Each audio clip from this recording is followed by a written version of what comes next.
Friends, అందరూ ఎలా ఉన్నారు? ముందుగా మా ఛానల్ సబ్స్క్రైబ్ చేసుకుంటున్న ప్రతి ఒక్కరికి పేరు పేరున థ్యాంక్ యూ సో మచ్ అండి. ఈరోజు ఒక మంచి తెలంగాణ స్నాక్ ఐటెంతో మీ ముందుకు వచ్చేసామండి. ఎందుకు తెలంగాణ అంటున్నానంటే, ఇది ఎక్కువగా తెలంగాణలో ప్రతి ఒక్కరు కామన్గా చేసుకునే స్నాక్ ఐటెం. సో దీని పేరు చుడువా అండి. సో దీన్ని ఈజీగా ఎలా చేసుకోవచ్చు, తెలియని వాళ్ళకైతే చాలా యూస్ఫుల్ అండి. ఎందుకంటే స్నాక్స్ అంటేనే పిల్లలు ఈవినింగ్ స్కూల్ నుంచి రాగానే వాళ్ళు ఫస్ట్ చూసేదే స్నాక్స్ ఏమున్నాయి అని. సో పిండి వంటలు చేయడం అనేది చాలా పెద్ద ప్రాసెస్ కదా. సో అలా కాకుండా ఈజీగా ఒక్కళ్ళే చేసేసుకునే tasty and healthy snack item అండి ఇది. So let's get into the process. ముందుగా మనం అటుకులు, కాగితం అటుకులు అంటారండి, వీటిని తీసుకొని ఫస్ట్ రోస్ట్ చేసుకోవాలండి. అది ఎంతవరకు అంటే జస్ట్ క్రిస్పీగా అయ్యేంతవరకు రోస్ట్ చేసుకొని వీటిని పక్కన పెట్టుకోవాలండి. నెక్స్ట్ మనకు కావాల్సిన ఇంగ్రీడియంట్స్ అన్నీ రెడీగా పెట్టుకోవాలండి. నేను చెప్తాను అవేంటో. అండ్ ఇదేంటంటే మనకి ఎంత హెల్తీగా చేసుకుంటాం అనేది మన చాయిస్ అండి. సో ఇక్కడైతే మేము ఫస్ట్ పుట్నాల పప్పు ఉంటుంది కదా, సో ఆ పుట్నాల పప్పు తీసుకొని వాటిని బాగా రోస్ట్ చేసామండి. అది కొంచెం టైం పడుతుంది వేగడానికి. సో పుట్నాల పప్పు తర్వాత నెక్స్ట్ పల్లీలు కూడా యాడ్ చేసామండి. సో దీంట్లో స్పెషల్గా ఎక్కువ పల్లీలు ఎంత వేసుకుంటే అంత టేస్ట్ వస్తుందండి. ఎందుకంటే ప్రతి స్పూన్ ఆఫ్ చుడువాలో మనకి ఒక పల్లీ తీసుకుంటే చాలా టేస్టీగా ఉంటుందండి.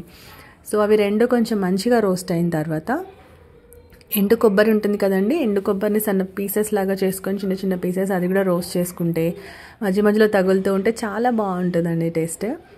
నెక్స్ట్ కట్టా మీఠా టేస్టీగా ఉండాలి అనుకునే వాళ్ళు ఏం చేస్తారంటే కొంచెం కిస్మిస్ యాడ్ చేసుకుంటారండి. సో కొంచెం స్వీట్నెస్ కూడా మధ్య మధ్యలో తగులుతూ ఉంటుంది.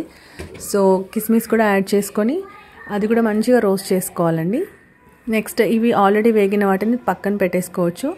మళ్ళీ కొంచెం ఆయిల్ వేసుకొని నెక్స్ట్ దాంట్లో మనకి హెల్దీ నట్స్ ఉంటాయి కదా, మన జీడిపప్పు, బాదం.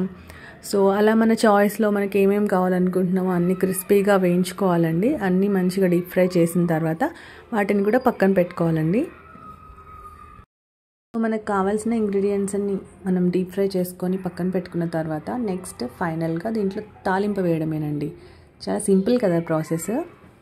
సో నన్ను అడిగితే తాలింపులోనే మ్యాజిక్ అంతా ఉంటుందండి. సో తాలింపు కోసం ఫస్ట్ మనం ఆయిల్ కొంచెం తీసుకొని ఆల్రెడీ ఉన్న ఆయిల్లో ఇంకొంచెం ఆయిల్ యాడ్ చేసుకోవాలి.